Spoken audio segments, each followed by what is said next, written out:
Assalamualaikum warahmatullahi wabarakatuh. Alhamdulillah wassalatu wassalamu ala Rasulillah wa ala alihi wa ashabihi wa man wala ma ba'du. Kaum muslimin dan muslimat peserta grup Dirasat Islamiyah yang semoga senantiasa dirahmati Allah Subhanahu wa taala. Al-muallif rahimahullah taala mengatakan wal kinayatu kullu lafdhin ihtamalat talaqa wa ghayruhu wa yaftakiru ila ni. Perceraian yang diungkapkan oleh suami dengan redaksi-redaksi yang tidak lugas, tidak tegas, tetapi redaksi suami itu masih multitafsir, masih sangat memungkinkan untuk diartikan dengan kata-kata lain, dengan maksud lain. Sehingga karena memang secara tradisi yang berlaku di masyarakat tersebut, kata-kata atau redaksi semacam itu kadang digunakan untuk mengungkapkan arti perceraian, perpisahan, kadang pula digunakan untuk mengungkapkan tujuan yang lain. Misalnya ketika suami mengatakan kepada istrinya, pulanglah kamu ke rumah orang tuamu. Seringkali suami menggunakan kata-kata ini untuk memutuskan hubungan pernikahan. Aku pulangkan kamu ke rumah orang tuamu.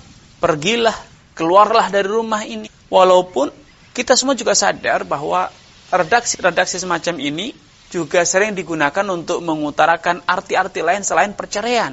Misalnya musim liburan, suami belum sempat mengantar istri ke rumah mertuanya, karena memang dia masih punya urusan, dia katakan, silahkan engkau pulang ke rumah orang tuamu, silahkan engkau keluar dari rumah. Ketika istri meminta izin untuk berbelanja misalnya, suami kadang mengatakan, terserah, keluarlah dari rumah, pergilah. Ini juga di masyarakat digunakan redaksi-redaksi itu untuk mengutarakan arti-arti dan maksud-maksud selain perceraian.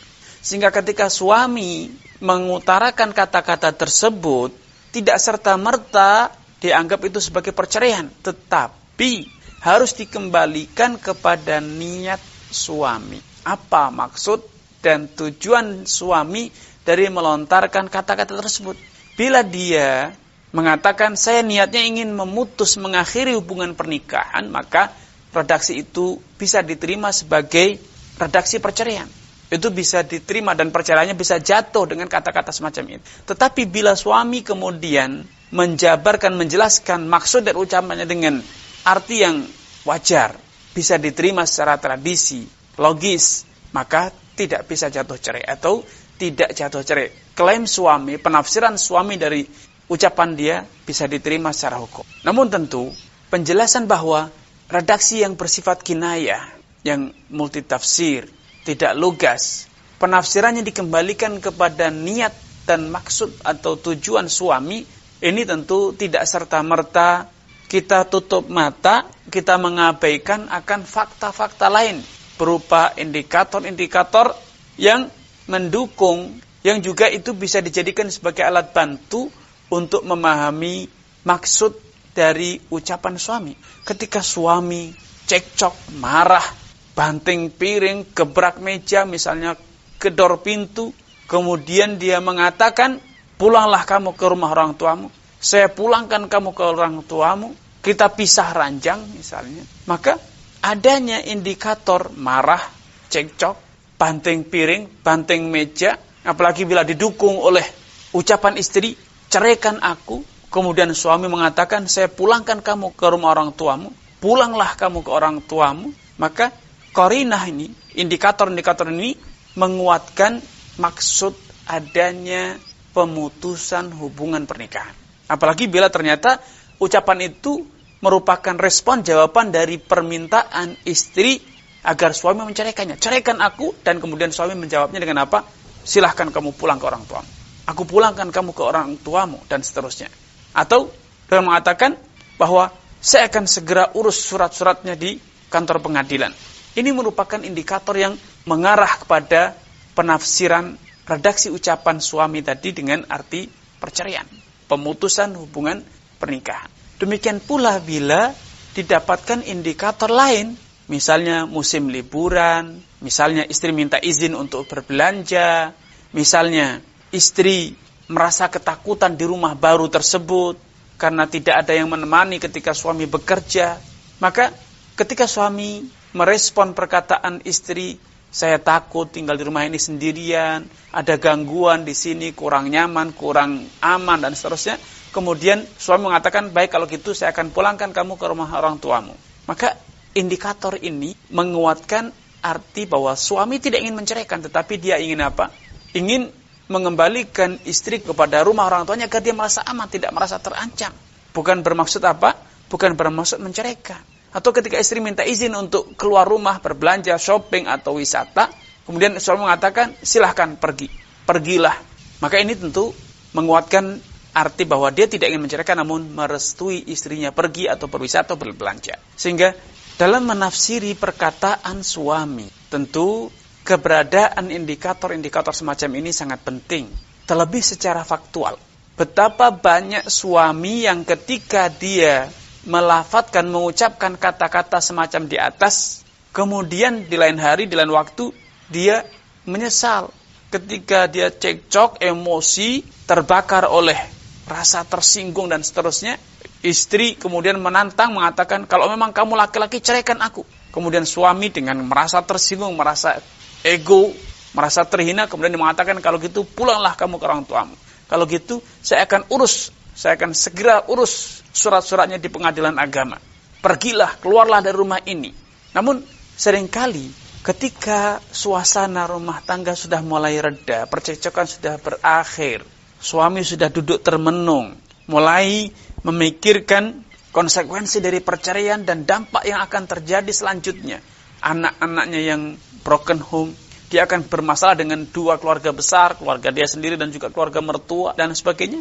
Seringkali suami menyesali, suami ketakutan, suami merasa tidak mampu memikul dampak dari perceraian. Maka mulailah suami berusaha atau kadang tidak jujur, bersikap tidak jujur, mengatakan, saya tidak maksud menceraikan, saya hanya dalam marah, saya hanya tersinggung, atau alasan yang lain. Padahal ketika dia mengucapkan redaksi tersebut, betul-betul ada niat perceraian, betul-betul ada niat untuk mengakhiri hubungan pernikahan. Kadang suami dengan mengatakan, siapa takut, saya akan urus suratnya, pulanglah kamu ke orang tuamu, saya tidak butuh, saya akan kawin lagi, masih banyak wanita lain, saya akan segera cari pengganti, saya tidak lagi butuh pada kamu, dan seterusnya.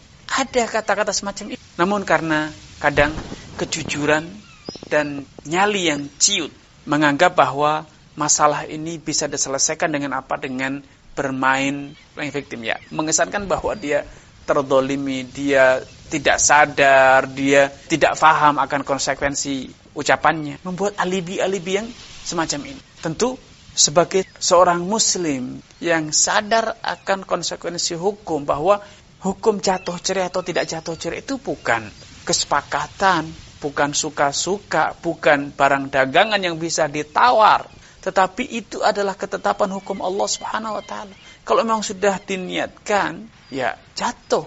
Dan kalau jatuh itu ada konsekuensi hukumnya. Berkurangnya hitungan perceraian, istri wajib memasuki masa iddah, dan kalau itu sudah terulang 3 kali, maka berarti mereka tidak lagi bisa berkumpul dan seterusnya. Maka ini tentu menuntut adanya kejujuran, ya. Adanya sidqun niyah, sidqul qaul. Suami istri harus jujur, karena permasalahan rumah tangga tidaklah bisa diselesaikan dengan cara apa? Mempermainkan agama Allah Subhanahu wa taala. Mencari celah-celah, mencari atau bermain kata-kata tidak bisa, karena Allah Maha tahu apa yang ada di dalam hati kita, apa yang kita sembunyikan di dalam niat-niat kita, dan Allah pasti akan memintai pertanggungjawaban tentang apa yang kita ucapkan dan apa yang kita niatkan. Kelak di hari kiamat, Allah Subhanahu wa taala akan membungkam lidah kita, lisan kita, sehingga tidak lagi bisa bermain kata-kata.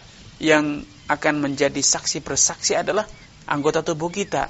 Karena seorang suami, seorang mufti, istri, kalau memang telah terjadi terlontar kata-kata semacam ini, jujurlah. Ingatlah bahwa ini bukan kompromi, ini bukan tawar-menawar dagang, tetapi ini adalah ketetapan hukum Allah yang harus kita indahkan dan kita jalankan. Permainan, bermain kata-kata, membuat alibi, itu tidaklah menjadikan masalah kita selesai, bahkan menjadi semakin buruk. Kalaupun kemudian masalah itu selesai secara perdata, istri memaafkan, suami rela, keluarga besar kemudian sepakat untuk berdamai, dan kemudian mufti, atau ustadz ataupun kiai yang bisa dimintai pertanyaan itu, kemudian akhirnya meralat jawabannya dan menganggap tidak terjatuh perceraian, maka itu tidak menyelesaikan hukum di akhirat kelak. Kurang dan lebihnya saya mohon maaf. Billahi taufiq wal hidayah. Wassalamualaikum warahmatullahi wabarakatuh.